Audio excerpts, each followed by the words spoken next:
नमस्कार, मैं अस्मा खान, प्रवक्ता सूरज प्रसाद, राजकीय बालिका इंटर कॉलेज झांसी से आपका इतिहास की कक्षा में स्वागत करती हूँ। तो बच्चों, आज हम पढ़ने जा रहे हैं अपना तीसरा अध्याय। तीसरा अध्याय हमारा है तीनों महाद्वीपों में फैला हुआ साम्राज्य। तो बच्चों, आज पढ़ेंगे हम इसके पहले भाग को। बच्चों, इससे पहले वाले अध्याय में हमने क्या पढ़ा था, थोड़ा सा उसके बारे में हम एक क्विक रिवीजन करें। हमने लेखन कला और शहरी जीवन के बारे में पढ़ा था।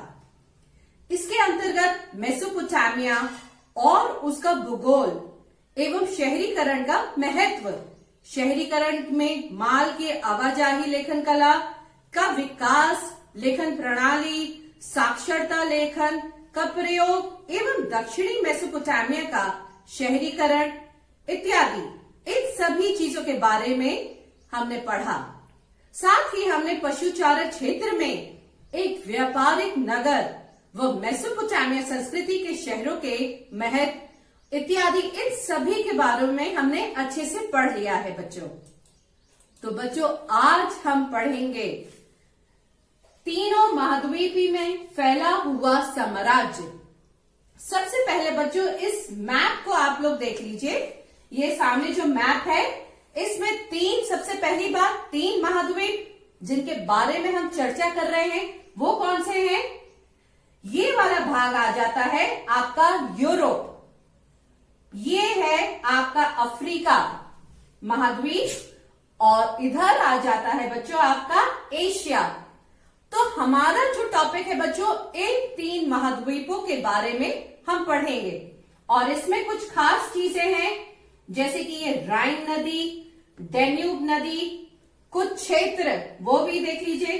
ये है इटली का क्षेत्र, इसमें हम पढ़ेंगे रोम, नेपल्स, ये सारी चीजों के बारे में हम पढ़ेंगे। इसके साथ साथ कुछ इंपॉर्टेंट क्षेत्र हैं, ये है सिकंदरिया। इस तरीके के कुछ क्षेत्रों के बारे में हम अध्ययन करेंगे। तो बच्चों, संस्कृति के शहर का महत्व, ये जो हम जानते हैं, इसके बारे में हम साथ में देखें।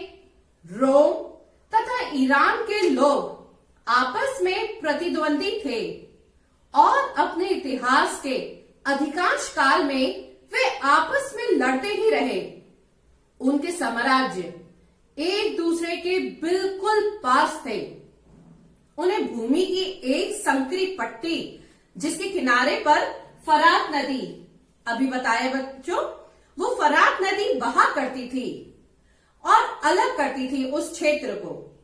इसी तरीके से इस अध्याय में हम बच्चों रोम के साम्राज्य के बारे में हम पढ़ेंगे, मगर कहीं कहीं प्रसंगवश रोम के प्रतिद्वंदी ईरान का भी उल्लेख करते रहेंगे। यदि आप दिए गए इस मानचित्र को, जो मैंने अभी आपको एक्सप्लेन किया, नजर डालेंगे कि यूरोप और अफ्रीका के जो महाद्वीप एक समुद्र द्वारा एक दूसरे को अलग किया करते हैं। ये है वो चीज जिसको अलग करते हैं वो, जो पश्चिम में स्पेन से लेकर पूर्व में सीरिया तक फैला हुआ है। ये देख रहे हैं बच्चों आप, किस तरीके से पश्चिम में स्पेन से लेकर सीरिया तक ये फैला हुआ है। और साथ ही रोम का ये जो भूमध्य सागर है, और उत्तर तथा दक्षिण की दोनों दिशाओं में सागर के आसपास स्थित सभी प्रदेशों पर प्रभुत्व था। उत्तर में साम्राज्य की सीमा का निर्धारण दो महान नदियों, अभी मैंने बताया था, याद आ रहा है बच्चों, राइन नदी और साथ में डेन्यूब नदी, इन्हीं से होता था। और दक्षिणी सीमा सहारा नामक ये एक रेगिस्तान है, उससे बनती थी। इस प्रकार इस अत्यंत विस्तृत क्षेत्र में रोम साम्राज्य पूरा फैला हुआ था।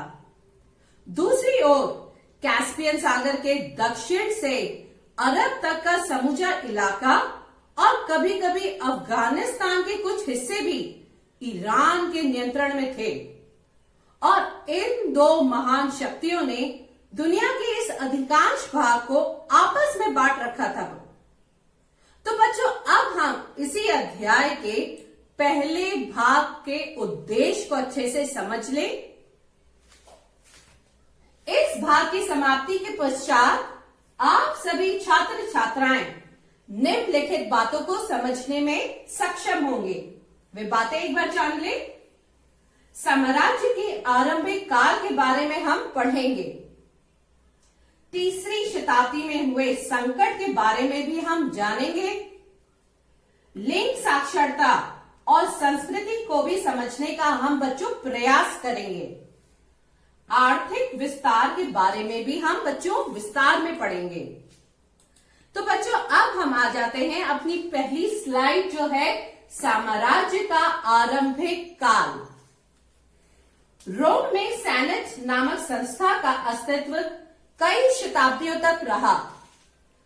वह एक ऐसी संस्था थी जिसमें पुलिस एवं अभिजात वर्ग यानी कि मुख्यतः और रोम के धनी परिवारों का प्रतिनिधित्व था। सम्राट और सैनिक के बाद शासन की एक प्रमुख संस्था क्या थी? सेना थी। दो महान शक्तियों तथा उनसे संबंधित साम्राज्यों में एक बड़ा अंतर था। वो क्या था? रोमन साम्राज्य सांस्कृतिक दृष्टि से ईरान की तुलना में कहीं अधिक विविधतापूर्ण था और इस अवधि के दौरान पार्थियाई तथा बाद में ससानी राजवंशों ने ईरान पर शासन किया। जिन लोगों पर शासन हुआ उनमें अधिकतर क्या थे? ईरानी थे। और इसके विपरीत रोमन साम्राज्य ऐसे क्षेत्रों तथा संस्कृतियों का एक मिला जुला रूप था जो कि मुख्यतः सरकार के एक साझी प्रणाली द्वारा एक दूसरे के साथ जुड़े हुए थे। इसी के आगे एक वेतन भोगी सेना का होना निसंदेह रोमन साम्राज्य की अपनी एक खास विशेषता थी। सेना साम्राज्य में सबसे बड़ा एकल संगठित निकाय थी।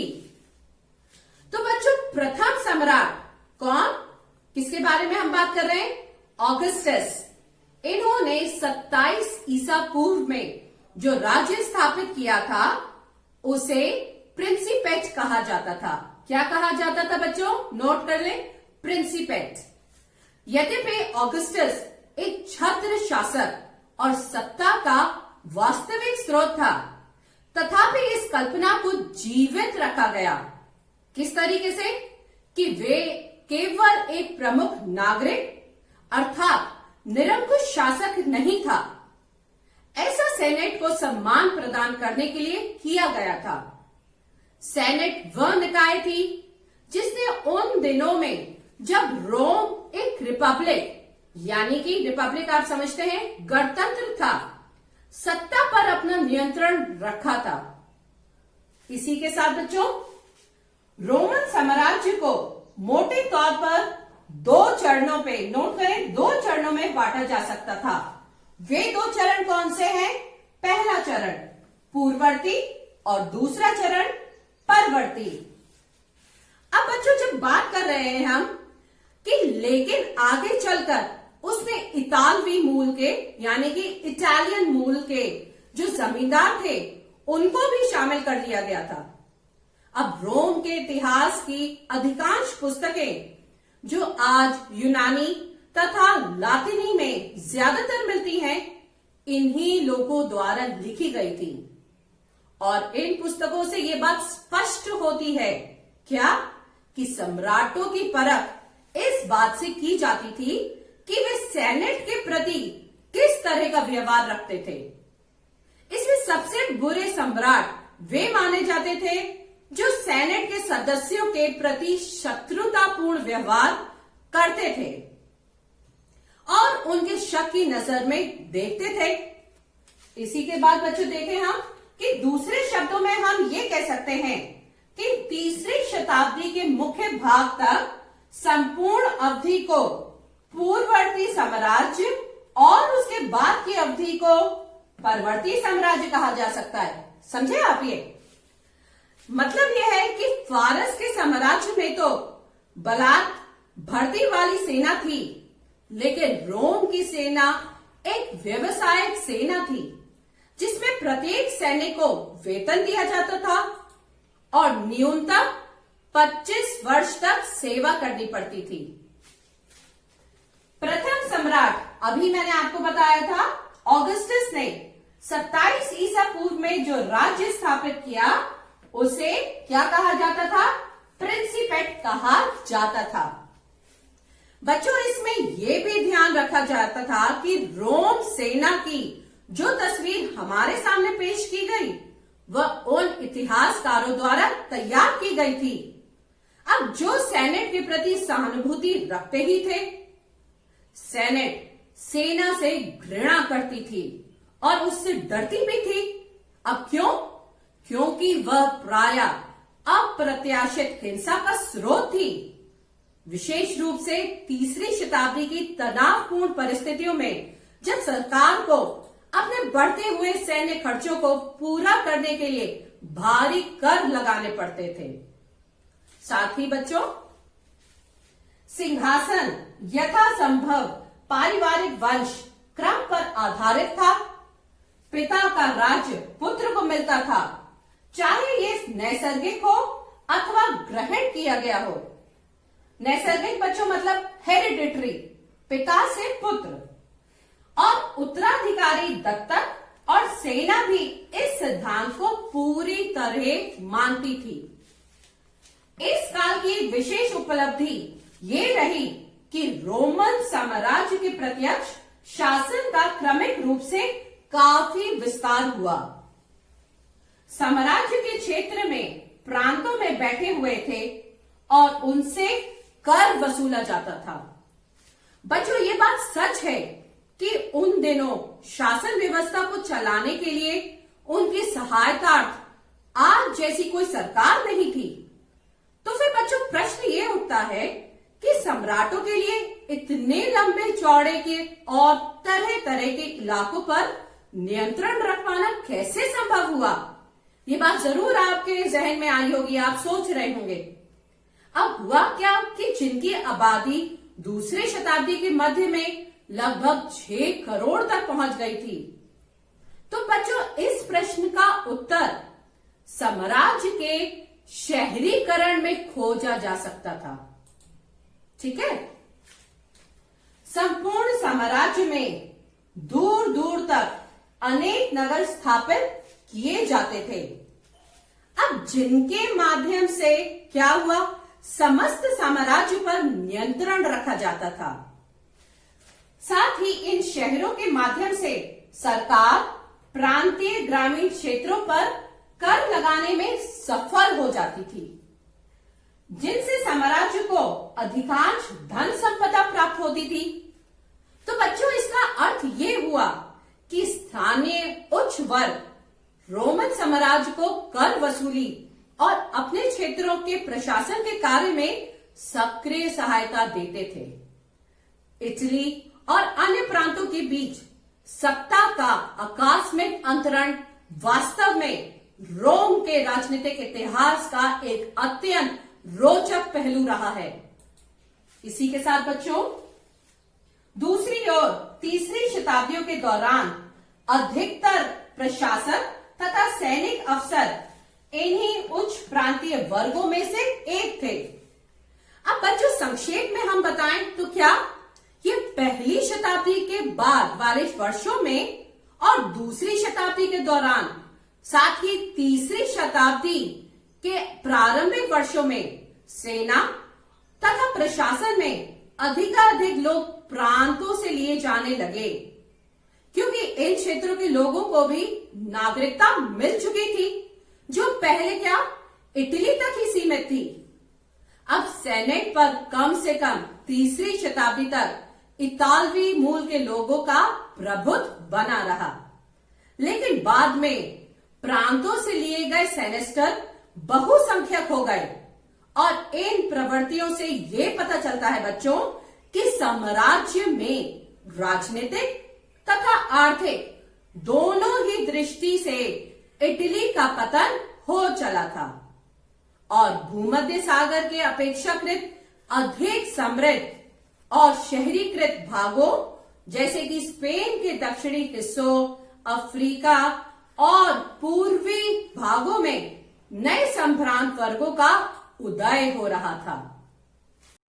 तो बच्चों, इसी क्रम में अब हम आगे बढ़ते हैं और पढ़ते हैं अपनी अगली हेडिंग जो है तीसरी शताब्दी का संकट। इसमें बच्चों हम देखें, तीसरी शताब्दी आंतरिक तनाव के पहले बड़े संकेत लेकर सामने आई। अब संकेत किस प्रकार के ये भी जानना जरूरी है। ईरान में एक अधिक आक्रामक वंश यानी कि ससानी वंश, नोट करिए बच्चों, ससानी वंश उभर कर सामने आया और केवल 15 वर्षों के भीतर ये तेजी से फराक की दिशा में फैल गया।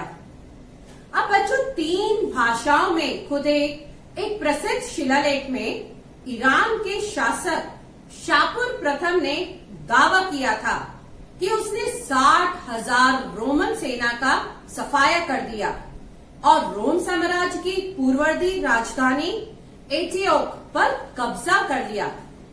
और इसी बीच कई जर्मन मूल की जनजातियों अथवा राज्य समुदायों, जिनमें से प्रमुख एल्मात्राई, फ्रैंक और गोथ थे, इन्होंने डेन्यूब नदी की सीमाओं की ओर बढ़ना शुरू कर दिया। रोम वासियों को डेन्यूब से आगे का क्षेत्र छोड़ने के लिए मजबूर होना पड़ा। साथ ही हम देखें अगली हेडिंग, लिंग साक्षरता संस्कृति।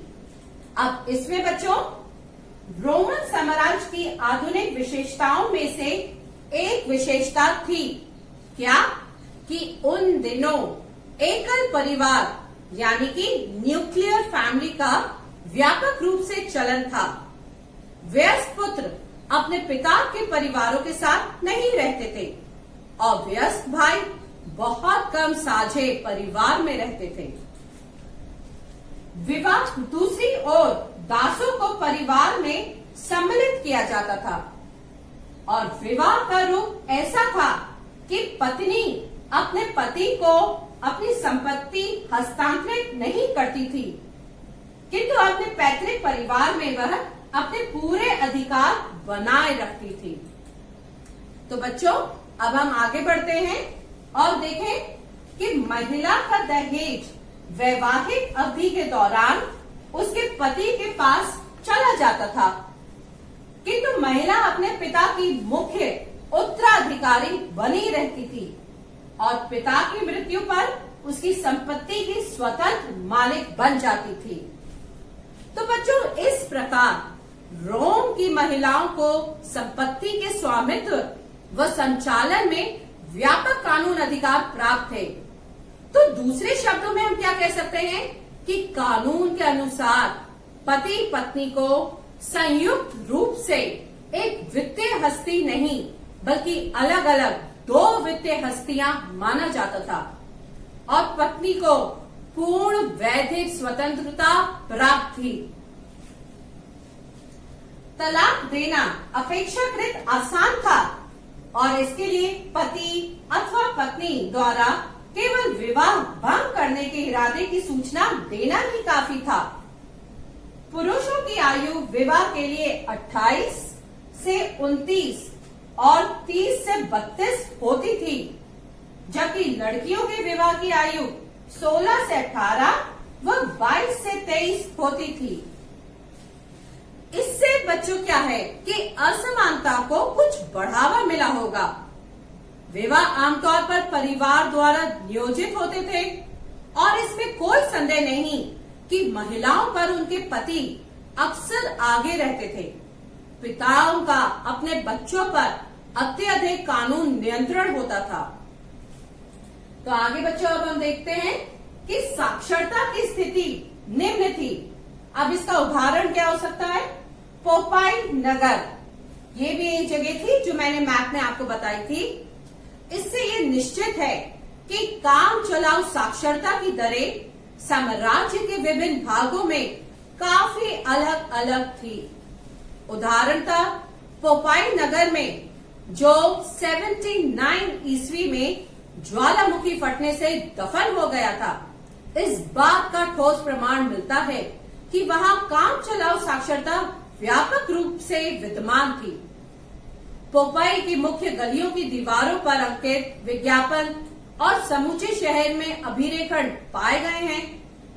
साथ ही इसके विपरीत मिस्र में साक्षरता कुछ निश्चित वर्गों में अपेक्षाकृत अधिक व्यापक थी, जैसे सैनिकों, फौजी अफसरों और संपदा प्रबंधकों आदि। रोमन साम्राज्य में सांस्कृतिक विविधता कई रूपों में एवं स्तरों पर दिखाई देती है। अब इसके आगे बच्चों हम देखते हैं कि जैसे धार्मिक संप्रदायों तथा स्थानीय देवी देवताओं की भरपूर विविधता, बोलचाल की अनेक भाषाएं, वेशभूषा की विविध शैलियों, तरह तरह के भोजन, सामाजिक संगठनों के रूप जैसे कि जनजाति और अन्य, यहाँ तक कि उनकी बस्तियों के अनेक रूप भी थे, जिसका आप ये देख सकते हैं उदाहरण। ये दो जो पिक्चर्स आपके सामने स्लाइड में हैं, इसको देख के आप समझ सकते हैं कि किस तरीके की भाषाएं, वेशभूषाएं, क्या वो उनका सामाजिक संगठन था और किस तरीके से ये लोग रहते थे। समझ रहे हैं? तो इसके आगे बच्चों हम देखते हैं अपनी अगली स्लाइड की हेडिंग जो है आर्थिक विस्तार। इसमें बच्चों सबसे पहला पॉइंट, साम्राज्य में बंदरगाह खानों, खदानों, ईंट भट्टों, जैतून के तेल की फैक्ट्रियों की संख्या काफी अधिक थी, जिनसे उनका आर्थिक आधारभूत ढांचा काफी मजबूत था। तो जब बच्चों हम बात कर रहे हैं इसकी, तो पुरातात्विक ये बता सके हैं कि स्पेन के जो जैतून के तेल के उत्पादक अपने इतालवी प्रतिद्वंदियों से तेल का बाजार छीनने में सफल हुए। ऐसा तभी संभव हुआ होगा जब स्पेन के उत्पादकों ने अपेक्षाकृत कम कीमतों पर बेहतर गुणवत्ता वाला तेल बेचा होगा। तो दूसरे शब्दों में हम ये कह सकते हैं कि भिन्न भिन्न प्रदेशों के जमींदार और वहां के उत्पादक अलग अलग वस्तुओं का बाजार हथियाने के लिए आपस में प्रतिस्पर्धा यानी कि कंपटीशन करते रहते थे। और बाद में उत्तरी अफ्रीका यानी कि नॉर्थ अफ्रीका के उत्पादकों ने स्पेन के जैतून के तेल के उत्पादकों जैसे महत्वपूर्ण स्थान प्राप्त कर लिया और तीसरी तथा चौथी शताब्दियों के अधिकांश भाग में इनका उस क्षेत्र में बोलबाला रहा होगा। तो बच्चों, साम्राज्य में बंदरगाह खानों, जो हमने अभी बताया आपको, खदानों, ईंट भट्टों, जैतून के तेल की फैक्ट्रियों की संख्या काफी अधिक थी, जिनसे उनका आर्थिक आधारभूत ढांचा काफी मजबूत हो गया था, जो अभी मैंने आपको एक्सप्लेन किया कैसे। गेहूं, अंगूरी शराब तथा जैतून का तेल मुख्य व्यापारिक वस्तुएं थी, जिनका अधिक मात्रा में उपयोग होता था। बच्चों, हमें ये भी ध्यान रखना चाहिए कि हम ये न मान बैठे कि ये एक प्राचीन दुनिया थी, इसलिए उस समय के लोगों का सांस्कृतिक तथा आर्थिक जीवन आदिम या पिछड़ा हुआ था। लेकिन स्थिति इसके कुछ विपरीत थी कि भूमध्य सागर के आसपास पानी की शक्ति का तरह तरह से इस्तेमाल किया जाता था और इस काल में जल शक्ति से मेले चलाने की प्रौद्योगिकी में खास प्रगति हुई। तो इसके बाद हम बच्चों अगली स्लाइड देखें कि शराब, जैतून का तेल तथा अन्य तरल पदार्थों की ढुलाई ऐसे मटकों या कंटेनरों में होती थी जिनमें एम्फोरा कहते थे। उन दिनों स्पेन में उत्पादित जैतून का तेल मुख्य रूप से ऐसे कंटेनर में लाया जाता था जिन्हें ड्रेसल 20 कहते थे। ये इसकी पिक्चर आप बच्चों देख रहे हैं, यही वो कंटेनर्स थे जिन्हें क्या कहते थे, ड्रेसल 20। इसके आगे हम पढ़ते हैं, सीरिया और फिलिस्तीन व्यापारी अंगूरी शराब तथा जैतून तेल के मुख्य निर्यातक बन गए, जबकि भूमध्य सागर के बाजारों में अफ्रीका से आने वाले कंटेनरों में इन दिनों में अचानक कमी हो गई। साम्राज्य के अंतर्गत ऐसे बहुत से क्षेत्र आते थे जो अपनी असाधारण उर्वरता के कारण बहुत प्रसिद्ध थे, जैसे कि इटली में कैंपेनियो, सिसिली और मिस्र में फ्यूम, गैलिली, बाइजोकियम तथा बाइटिका, ये वो क्षेत्र थे। इसके आगे बच्चों हम देखें कि अब जैसा कि ये अध्याय का पहले भाग को हमने पूरा कर लिया है और अच्छे से समझ भी लिया है, तो बच्चों संक्षेप में देखें हमने क्या जाना। साम्राज्य के आरंभिक काल के बारे में हमने इसमें पढ़ा। तीसरी शताब्दी के संकट को हमने अच्छे से समझा। लिंग एवं साक्षरता और संस्कृति को भी हमने समझा। साथ ही आर्थिक विस्तार को भी हमने विस्तार पूर्वक समझने का बच्चों प्रयास किया। तो बच्चों अब जैसा कि मैं कहती आई हूं एग्जाम में कुछ प्रश्न आते हैं, उसका पैटर्न किस तरीके से रहेगा, तो उसी का एक एग्जाम्पल मैं आपके सामने लाई हूं। जो प्रश्न आप देख रहे हैं, प्रश्न है अध्याय को ध्यान पूर्वक पढ़कर उसमें से रोमन समाज को आपकी दृष्टि में आधुनिक दर्शाने वाले आधारभूत अभिलक्षण चुनिए। तो इसका आंसर फॉर्मेट कैसा होगा, देखिए बच्चों। रोमन समाज की अपेक्षाकृत अधिक आधुनिक विशेषताओं में से प्रमुख विशेषता ये थी कि उस समय समाज में एकल परिवार का चलन था, जो मैंने बताया था न्यूक्लियर फैमिली व्यापक स्तर पर था। व्यस्क पुत्र अपने पिता के परिवार में नहीं रहता था और व्यस्क भाई भी ज्यादातर अलग ही रहते थे। दूसरी तरफ दासों को परिवार में सम्मिलित किया जाता था। गणतंत्र के परिवर्तित काल तक विवाह का ऐसा रूप प्रचलित था जिसके अंतर्गत पत्नी अपने पति को अपनी संपत्ति का स्थानांतरण नहीं करती थी, किंतु अपने पैतृक परिवार में उसका अधिकार विवाह के पश्चात भी कायम रहता था।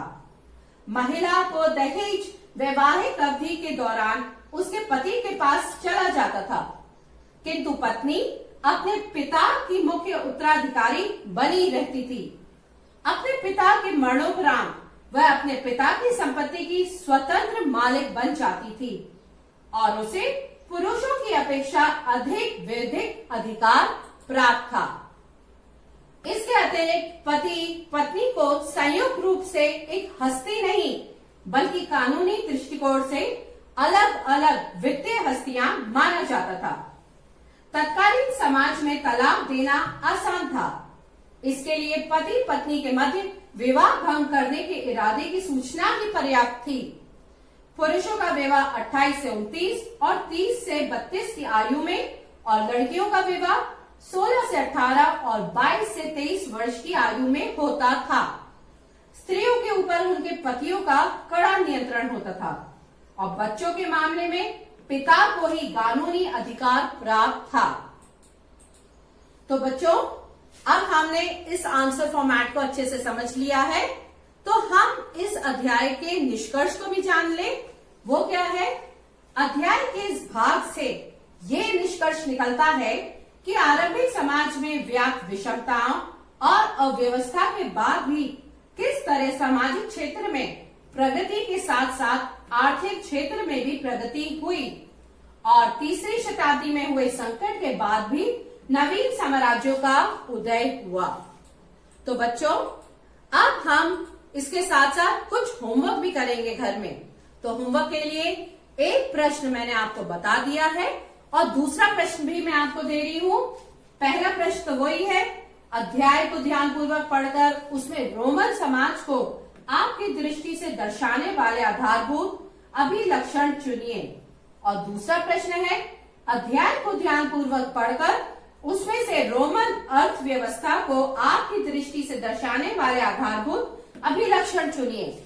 तो बच्चों इन दोनों को आपको आंसर लिखना है और इसके साथ साथ आपको पूरे चैप्टर के भी इंपॉर्टेंट पॉइंट्स नोट करने हैं।